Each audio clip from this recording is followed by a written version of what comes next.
back with episode 45 of Dog Football Weekly. It's your host, Reed, with your co-host.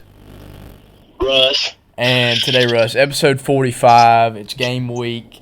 After what feels like an eternity, it's finally here. First game of the season this Saturday at 12 o'clock in Atlanta against Clemson, a ranked opponent to start the year in 2024. What's your initial thoughts about this game, Russ, coming up? A border rivalry that's kind of been renewed in recent years after Georgia's win in 2021. But just give me some initial thoughts, some initial ideas about this game. Well, first of all, I think that Clemson they're always a good program, and they're always a team to look for when it comes to the college football playoffs and their history with it and things like that. And, like you said, the border rivalry has kind of been renewed the past couple of years. I think it's going to be a really competitive game to start with. Obviously, I feel like Georgia's the superior team going in. Not sure quite what Clemson has. I haven't really looked into Clemson a whole lot this year, but I think it's going to be a really competitive game, and the Dogs are going to start 1-0 to start the year. Yeah, I got a good feeling about this game Saturday. There's something different about this team. There's something different about the conference this year. I feel like we've finally ushered in a new era in the SEC where it's basically Georgia's world and everybody else is just kind of like in it. I'm really excited to see how Saturday shapes out for this team. But I agree with everything you said. This Clemson team has talent. This Clemson team has depth. Offensively, they've struggled in recent memory with DJ Uiagalelei, who's somehow still has a job in college football, still playing after this weekend. He may not ever see the field again after that performance against Georgia Tech. But ever since they lost Trevor Lawrence, it really feels like they've been good, not great. They've been solid. They've had but they still have talent. Phil Maffa's still in that backfield, who's a talented back. Offensive line is always good at Clemson, or actually it will be good this year. I think they've struggled in recent memory. Barrett Carter's still playing linebacker on that defense. They got guys. There's no doubt about it. And I think this weekend will be a good test for this Georgia team, but I have no concern at all with Clemson. There's not a part of Clemson that scares me. I don't think Clemson can out-athlete Georgia. I don't think they can. Not only do I think they can, I don't think we'll have any trouble defending them. I don't think they can defend the weapons that Georgia has at every position. I think Georgia's just head and shoulders better this time around.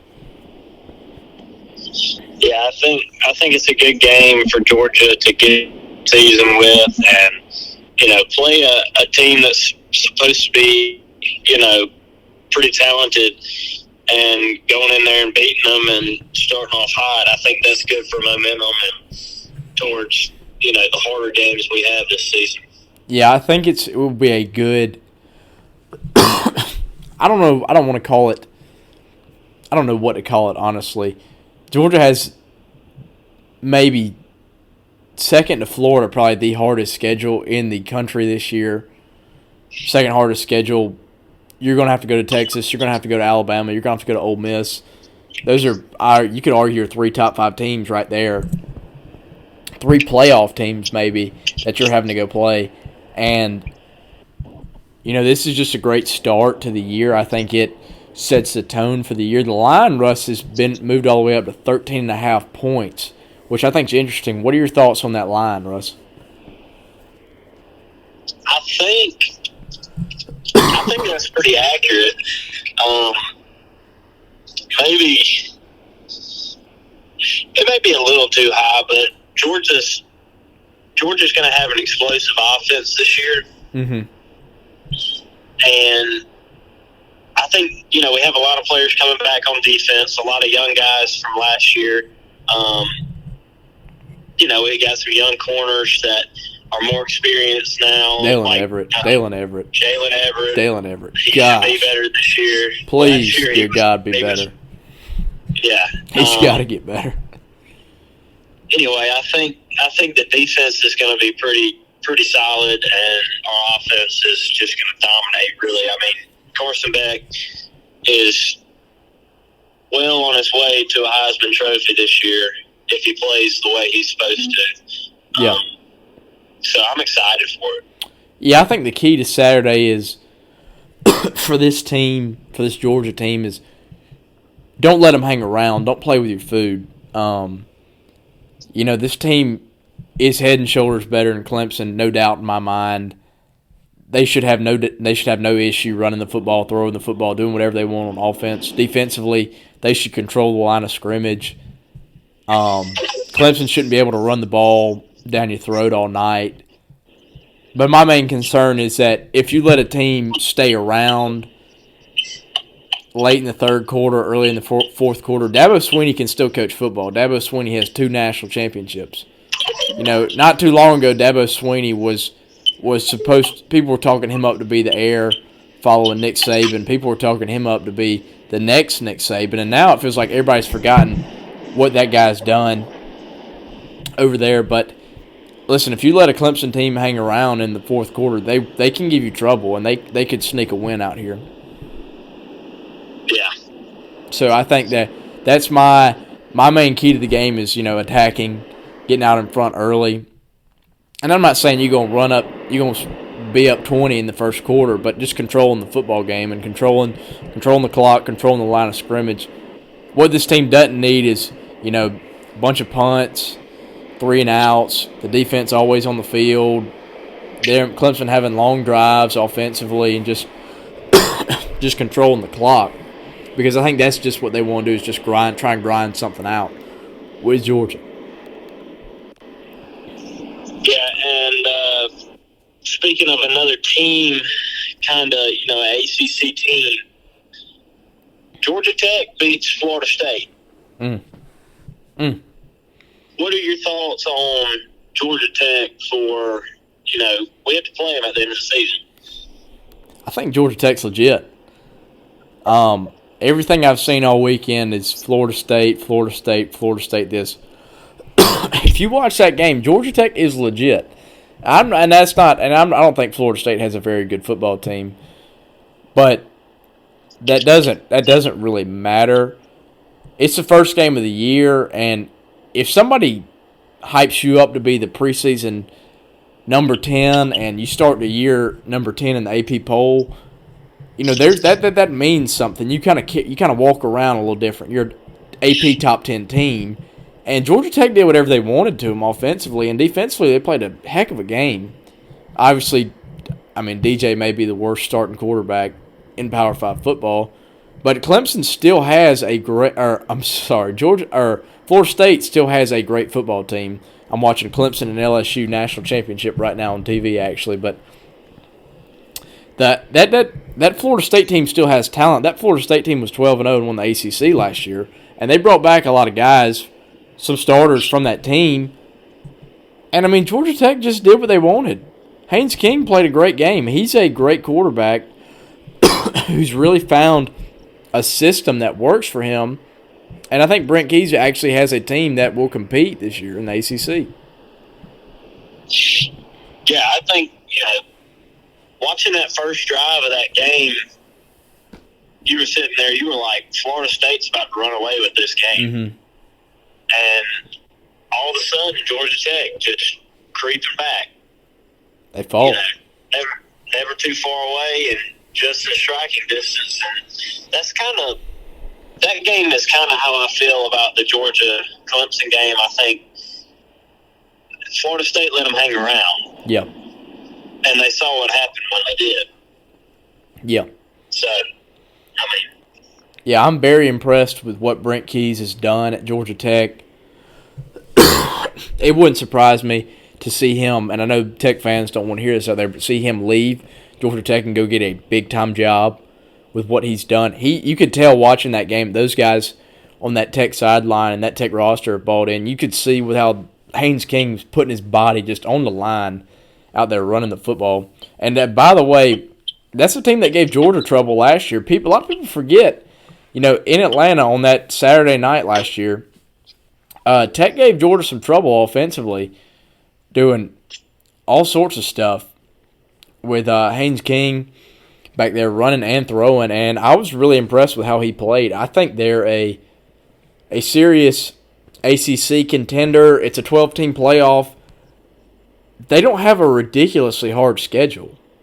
I mean, they're going to have to play Georgia, and I don't think they're that team yet that's going to be able to match what Georgia can do. But that's not saying that they can't go 11-1 or 10-2 and sneak into the playoff and play a close game in Athens this year. I think that's a real team in Atlanta, and I'd be scared to line up and play them the rest of this season with how they look. Yeah, I agree with you. But pivoting a little bit from that, I'm going to read you I'm going to get some locks for you this weekend for all those people out there gambling, and I'm going to read you some lines. First one I see that kind of caught my eye.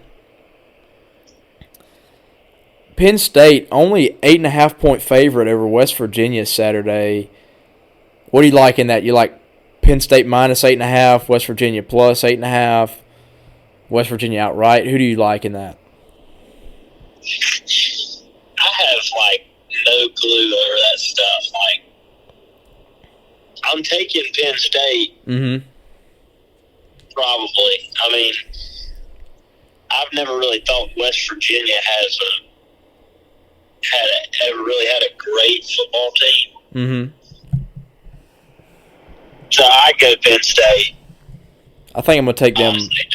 I think I'll take them minus 8.5. I think they'll be just fine there. Next one on the list, Miami and Florida. Miami's a 2.5-point favorite over Florida. That's a 3:30 game Saturday. I don't know why that's 3:30 over Georgia Clemson, but you tell me who you like in that, and if you like Miami by more than 2.5 points. I'm gonna go Miami on that one. I think Miami's got something brewing down there. Ooh. I think they've got. I don't know. Miami just gives me hard hitting football team vibes. That's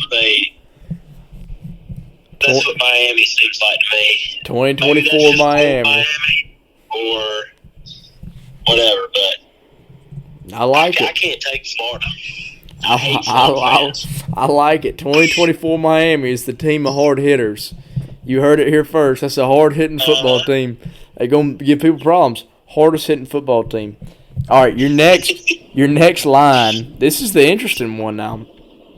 Alabama and Western Kentucky. Now this is a lot. I'm not gonna lie, but Alabama is only a 31.5-point favorite.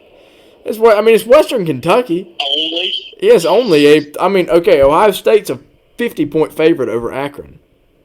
50. But I'm not one to judge here, but are you taking the over in that 31.5? You think they'll win by more than that? For the Alabama game, I think I would take the over on that. Yeah. But I don't know that I'd take the over on Ohio State. I think I'll take over on both. I think Ohio State's going. I think we're talking about Bama. I don't think this Alabama team is going to be phenomenal, but I don't know if there's a guy out there who's going to be able to tackle Jalen Milroe in college football in the open field. I dang sure know there ain't a guy on Western Kentucky that's going to be able to handle him. And, I don't really know what they're going to have defensively. I know they bring back some talent. I know Kalen DeBoer brought in a lot of talent, too, from Washington. How that translates in the SEC, I don't know. But Western Kentucky getting in the SEC, Russ, and I think Alabama's going to give it to them. So I like them. Here's a good one. Notre Dame and Texas A&M. Texas A&M ranked number 20 in the country. Notre Dame's number 7. A&M is favored by 3. What do you like on that?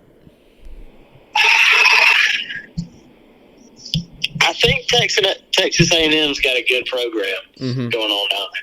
I think they're going to be a really, really tough football team this year. Mm-hmm. Notre Dame is always. I'm kind of always on the fence about Notre Dame. It seems like they lose a lot of big games. Yep. I'm going to go Texas A&M on that. I like that pick. When I look at it, A&M has got Connor Wayman, I think is how you say his name, younger quarterback, very talented, can make basically all the throws on the field. Notre Dame has Riley Leonard from Duke. Love that guy. He's a baller.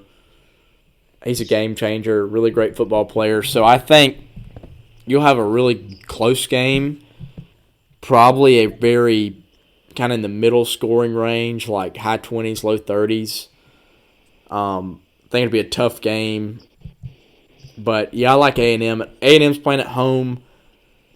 It's tough for me to pick against the SEC, especially when it's Notre Dame. And I couldn't tell you the last time Notre Dame won a meaningful football game against somebody. I really couldn't tell you.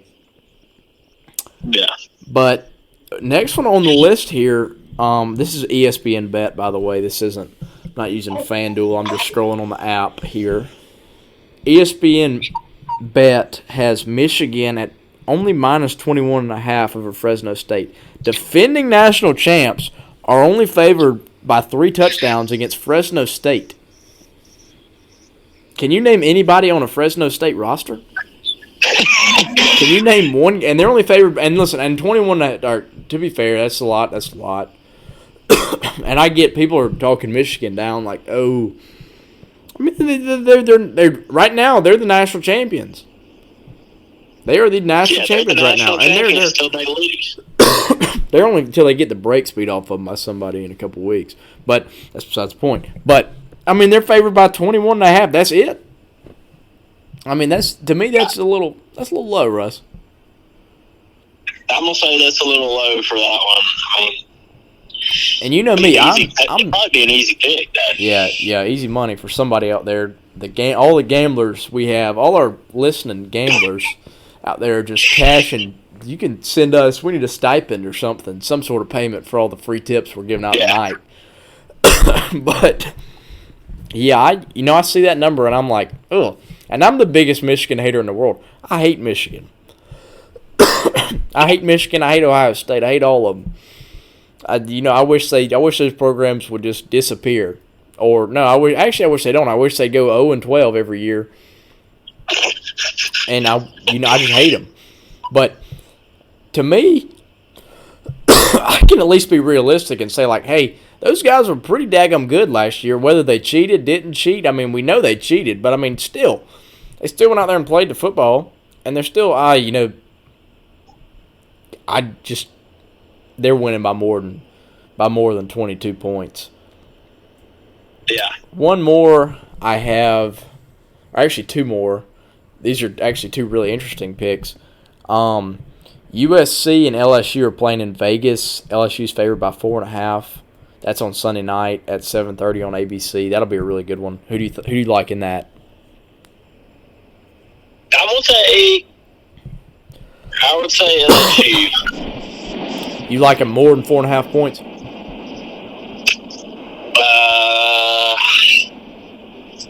Yeah, I'd take the over on 4.5. Yeah, there's not a bet besides that Michigan bet and I think Georgia bet. I don't think there's one that's more certain. I think LSU is going to beat the ever-loving crap out of USC. I don't think USC has a great football team this year. I think they have some great individual talent. Miller Moss is a good quarterback. The Branch kid, Zachariah, he's faster than lightning. But I'm going to be honest with you, I think Brian Kelly has really built something or is in the process of really building something at LSU. Nick Saban's gone. You can make the case that he's the second best coach in the SEC now. Nobody's really won like him consistently in the SEC besides Kirby. Although I do think Eli Drinkowitz at Missouri is your second best coach in the SEC with Sark and Lane Kiffin and all those guys. Missouri has no business being as good as they are right now, and it's all because of that guy and what he's done there. But I think LSU's going to play a heck of a football game, start out the year 1-0, and just send USC and Lincoln Riley back to California 0-1. Yeah. One more pick for you. This is on Monday night. Florida State and Boston College. Florida State is a 17-point favorite in this. What do you think on that?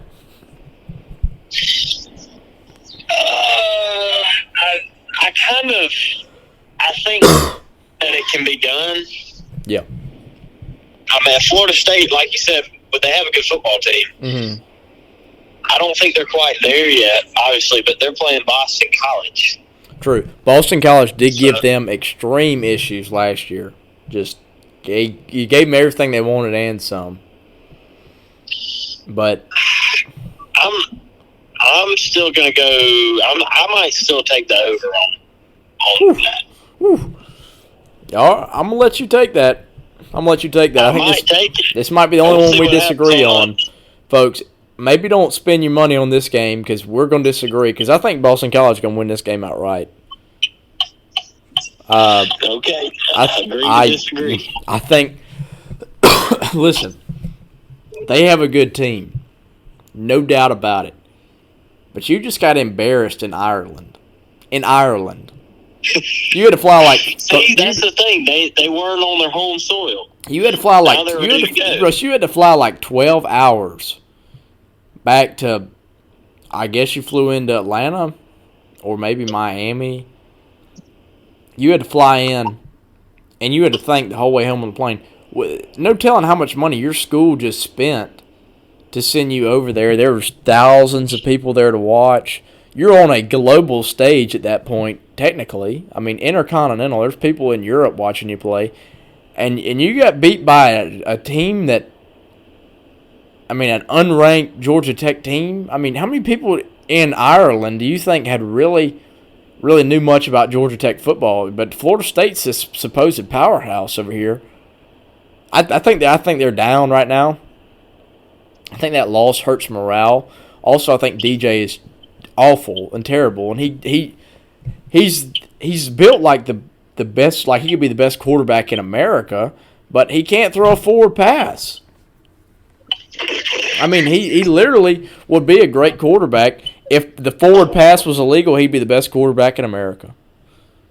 If you did not have to throw the ball forward, or if you could somehow find a way to move the football without throwing it, he'd be the best quarterback in America. Oh, yeah.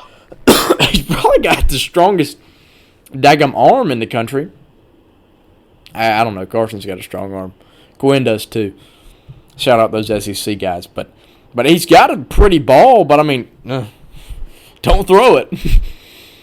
I think what's telling is that FSU lost their OC. He took a job somewhere. I forget where he took a job.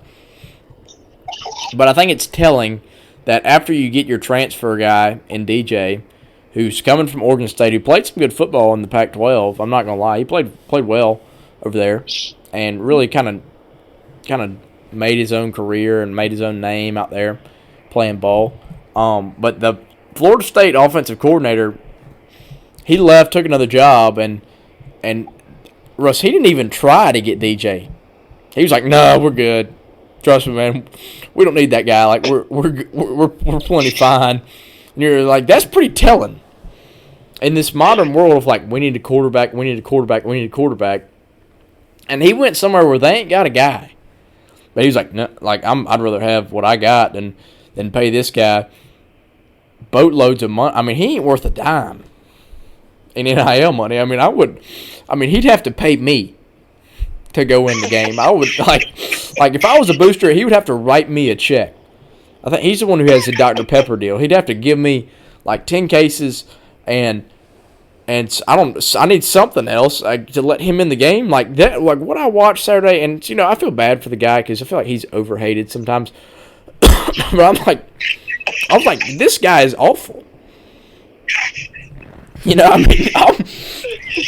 I'm literally like, I was in shock, but it warmed my heart because Georgia You know, all we heard in December of last year was, how Florida State got robbed of a playoff spot. Did they get robbed? Honestly, probably.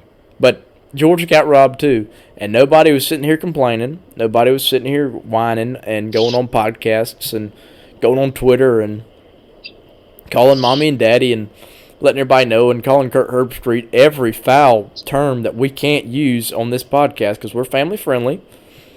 But and then Georgia beat them 63-3, and they still didn't shut it. They got worse. Hey man, they had some guys sitting out. Oh, they had what? They had three. I'm sorry.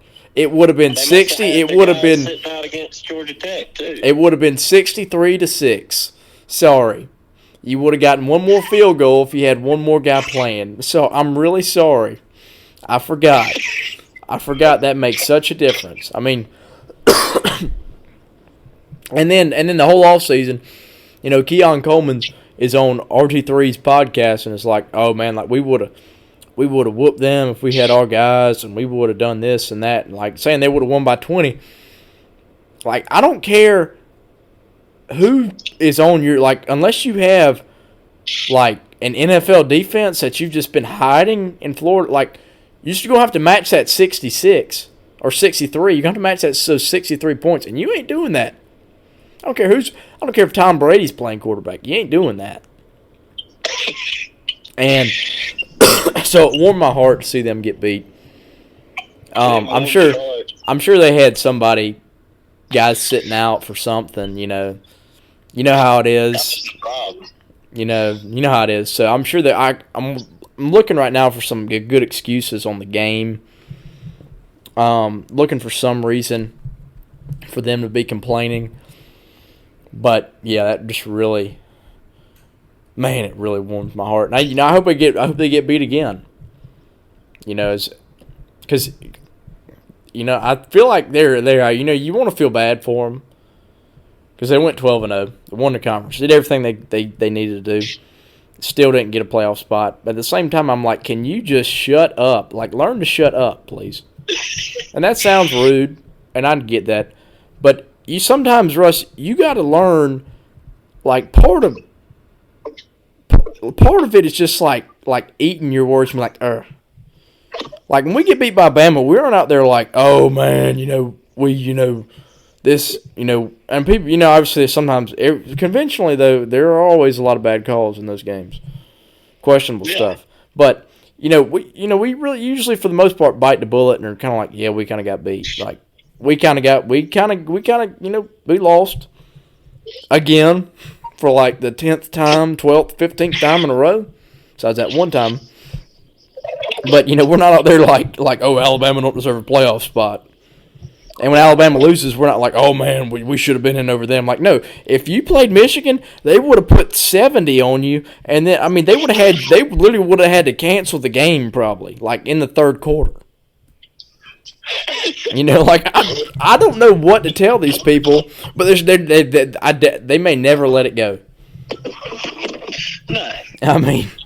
And this is something I could go on for days because it baffles me how every time you don't even have to be talking about football, and somebody's a Florida State fan because they'll be talking about just life ain't fair.